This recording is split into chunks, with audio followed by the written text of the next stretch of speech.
1 cup கடலைப்பயிறு chana தால் எடுத்துக்கணும். இது கழுவி நம்ம ஊற வச்சுக்கலாம். கழுவி கொண்டு வந்துட்டோம். இதை அப்படியே ஊறட்டும்.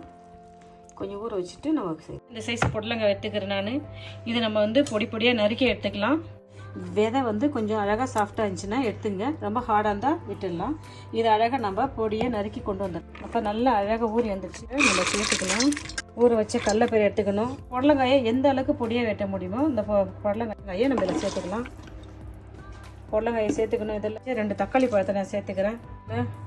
காரத்துக்கு ஏறவே நான் பச்சை மிளகாய் சேர்த்துக்கிறேன். ஒரு 3 மிளகாய் சேர்த்துக்கிறேன். இதில் 2 பெரிய சைஸ் வெங்காயத்தை நான் நறுக்கி சேர்த்துக்கிறேன். மிளகாய் தூள் கொஞ்சம் சேர்த்துக்கிறேன். ஒரு 1/2 ஸ்பூன் மிளகாய் தூள் சேர்த்துக்கிறேன்.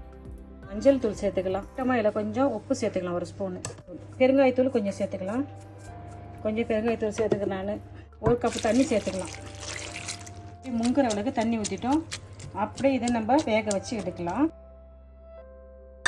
மூடி போட்டு இது வேக வைப்போம்.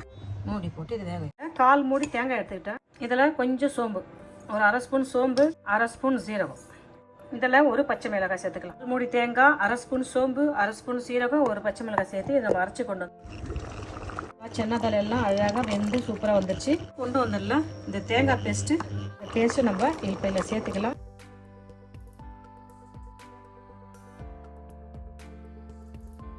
கொஞ்சம் எண்ணெய் சேர்த்துக்கலாம். கொஞ்சம் ஆயில் சேர்த்துக்கலாம். இதில் கடுகு போட்டு தாளிச்சிக்கலாம். கொஞ்சம் கருவேப்பிலை சேர்த்துக்கலாம். 2 பூண்டு தோலோடு தட்டி சேர்த்துக்கிறேன். வெங்காயம் சேர்த்துக்கிறேன். நான் இதில் சும்மா ஒரு 1/2 ஸ்பூனு சீரகம், பெருங்காயத்தூள் கொஞ்சம் சும்மா போட்டுக்கலாம். பூண்டு, காஞ்ச மிளகாய், வெங்காயம், கருவேப்பிலை, கடுகு, சின்ன சீரகம் போட்டு நம்ம இதை அழகாக தாளிச்சிக்கலாம். அழகாக தாளிச்சிட்டோம். தாளிச்சதை நம்ம இதை கொட்டிக்கலாம். சாப்பிட்டு பார்க்கலாமா?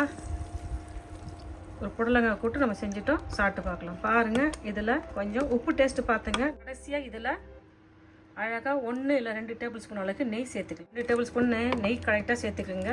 உப்பு காரம் பார்த்துங்க. வாங்க சாப்பிட்டு பார்க்கலாமா?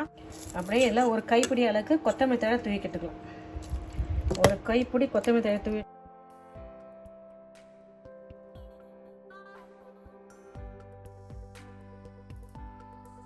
நம்ம பாருங்கள், வீட்டில் இருக்கிற பொருளை வச்சு எளிமையான முறையில் ஒரு புடலங்காய் கூட்டு ஹெல்த்தியான முறையில் செஞ்சிட்டோம்.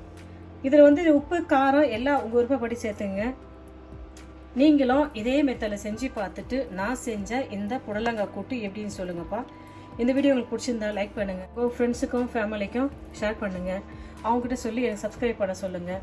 இந்தாங்க, நீங்கள் சாப்பிட்டு பார்த்து சொல்லுங்கள் எப்படி இருக்குது என்னுடைய புடலங்காய் கூட்டுன்னுட்டு. இந்தாங்க சாப்பிட்டு பார்த்து சொல்லுங்கள். பாய். தேங்க்யூ.